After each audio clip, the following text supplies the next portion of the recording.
Tracker weather with meteorologist Kelly Bates.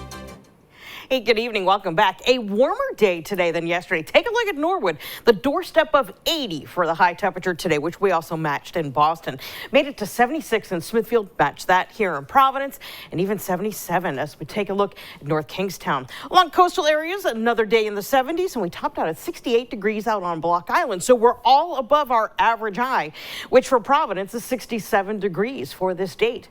Now, of course, as we're losing the light of the day, temperatures are coming on down, and we're down to 71 in Providence. 72 is what we got in Smithfield. 65 currently in Westerly. We're matching that one in Newport. 66 currently for New Bedford. But what is interesting is that in the past couple of hours, we've started to ramp up these winds. We're starting to pull in air from the southwest, so it's a whole new wind direction, and a southwesterly wind tends to usher in warmer temperatures, which is why our temperatures are warmer than they were yesterday. But it's also gusty, and at times we have been picking up gusts of 25 to near 30 miles per hour, and that has been holding true across the region. Although when this snapshot of wind gusts was taken, these are the areas that were reporting actual wind gusts. So it is going to be breezy. We have a front on the way, and we're also going to watch this moisten up. Our relative humidity is actually pretty dry out there. It does give us a little bit of concern because Alyssa was talking earlier about how there was a brush fire going in the Attleboro area.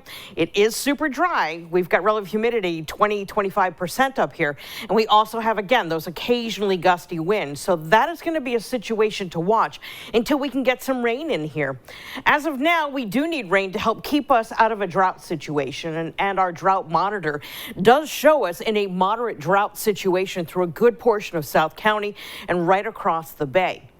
But we do have rain on the way. It's not here, it's here as we zoom out. This is a warm front, and when a warm front comes into an area, it tends to lead with these high thin clouds that gradually thicken and lower as the heart of the front gets closer to us. We call it wedging in because it looks like a wedge. High thin clouds gradually get thicker and lower, and because we have these wedging in clouds, it's going to keep us from seeing something pretty cool, because we actually would have had a chance of seeing the aurora borealis here if we didn't have the clouds, but they're here so we don't, and it makes me kind of sad.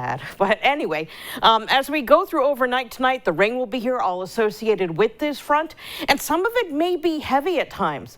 The whole thing winds down before the morning commute, so we're not looking at that to impede travel, but we may hold on to some lingering patches of fog through the early commute. So visibilities may be down. You might want to check in the morning before you head on out. Otherwise, high pressure takes over, brings back the sunshine to finish out the day, keeps us from seeing any precipitation on Tuesday. In fact, keeps us in the sun. And that area of high pressure is going to be sticking around for several days, which means a prolonged stretch of sunshine, which I'll show you in a second. Here's how things go as we go overnight into the early commute. We will be clearing to sun. In fact, we should be there by the time we hit the mid-morning time frame. So as I mentioned, the sun will be shining on. We're looking at temperatures that are going to be topping the 70-degree mark for tomorrow. We go to more seasonable levels for Tuesday and Wednesday, and that's highs in the 60s. Meanwhile, we find the 70s return and take us right through next weekend as well. Our next chance of showers after tonight looks to be Friday morning, and that's a 30% chance of an occasional shower. So a really dry week ahead. Yeah, it seems like it's going to be a comfortable week. Yes, I would call it a splendid